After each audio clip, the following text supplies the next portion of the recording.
Hi everyone, I've got a battery here from Gtech. This is from a Mk1 air ram. What basically happened is I was sent a replacement battery under warranty from Gtech. They sent this battery out to me, which for some reason won't charge. So I rang them up and they're sending me another replacement out. They are really good with their warranty claims. So I just thought I'd take it apart to see what it's like inside. So here's the battery specs.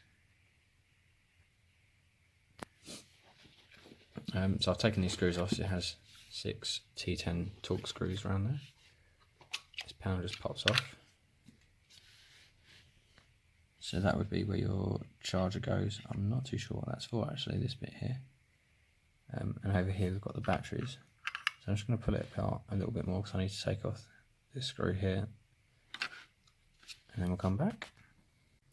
So inside we've got these LG batteries, so they are using quality batteries actually, which I can't say I'm surprised at because I've been pretty impressed with Gtech products. They've always been quite good quality.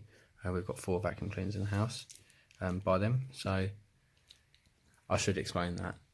One's mine, one's for the car, one's my parents, and one's for their car.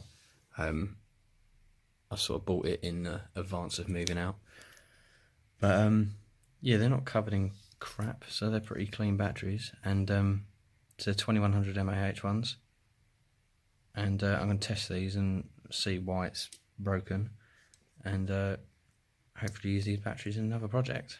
But now you know what it's like inside. Cheers.